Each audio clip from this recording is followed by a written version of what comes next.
नमस्कार। आज हामी नेपाली साहित्यका एक यस्ता विशाल व्यक्तित्वको बारेमा कुरा गर्दैछौँ जसलाई केवल एक कवि भन्नु अन्याय हुन्छ।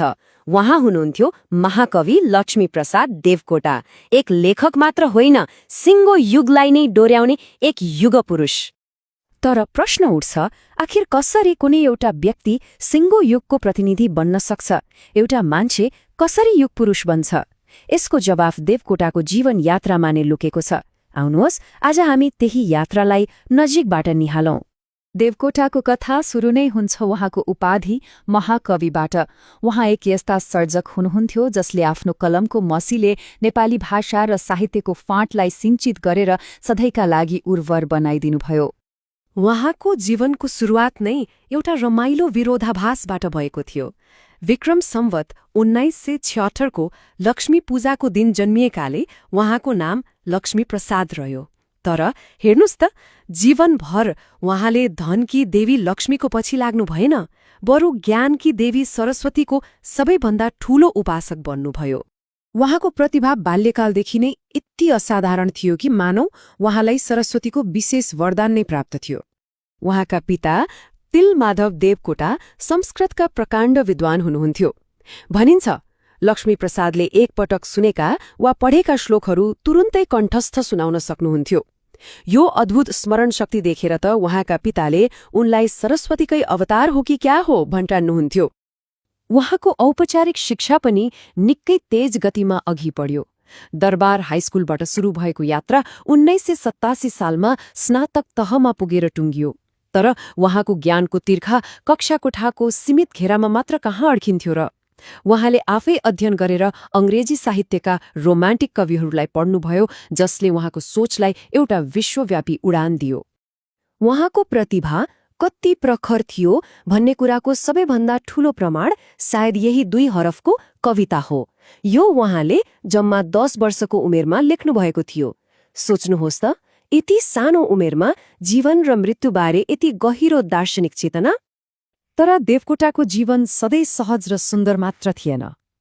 उहाँको जीवनमा यस्ता आँधीबेहरी आए जसले उहाँलाई भित्रैदेखि हल्लाइदियो, र सायद त्यही पीडाको भट्टीमा खारिएर नै उहाँका सृजनाहरूमा त्यति गहिरो भाव भरिन सक्यो।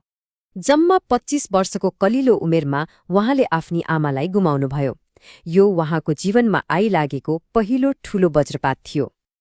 त्यो घाउ पुरिन नपाउँदै ठिक 1 वर्षपछि उहाँको जीवनमा अर्को ठूलो विपत्ति आइलाग्यो। आमाको निधन भएको 1 वर्षपछि बुबालाई गुमाउनुभयो, र त्यही वर्ष उहाँकी 2 महिने कलिले छोरीले पनि संसार छोडिन्। कल्पना गर्न पनि गाह्रो हुन्छ हैन त? एकपछि अर्को गरी यी 3 ठूला शोकले उहाँको मन कति छिया भयो होला।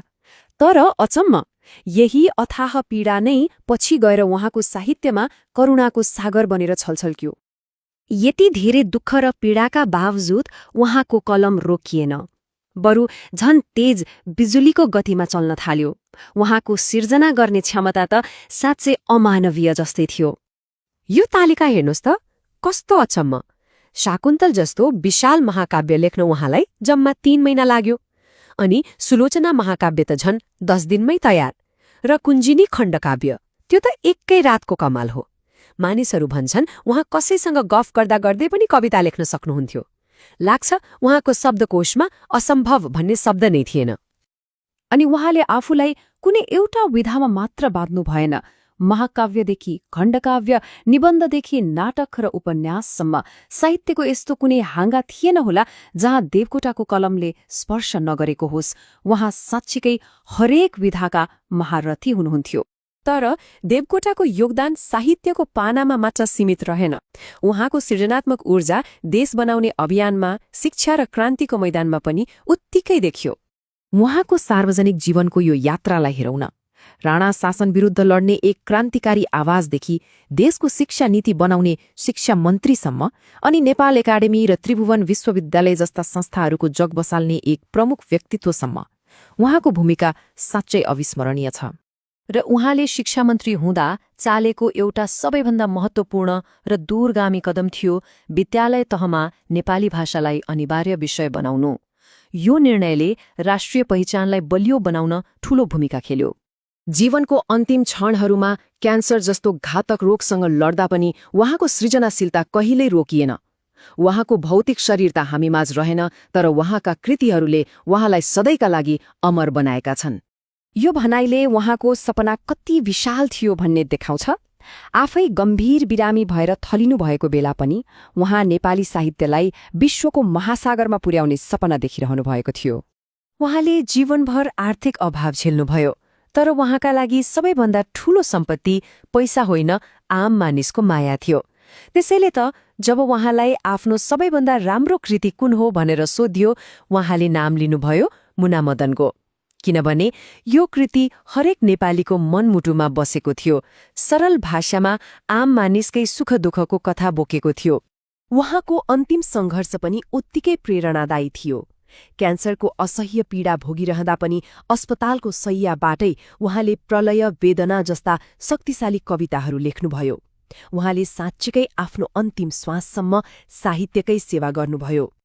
तसर्थ हामी फेरि त्यही सुरुको प्रश्नमा फर्कियौं। देवकोटाको भौतिक जीवन छोटो र दुःखले भरिएको थियो होला, तर उहाँले छोडेर जानुभएको साहित्यिक सम्पदा, उहाँका विचारहरू, उहाँका शब्दहरू ती त अनन्त छन्। सायद यही नै उहाँको साँचो अमरत्व हो, होइन र?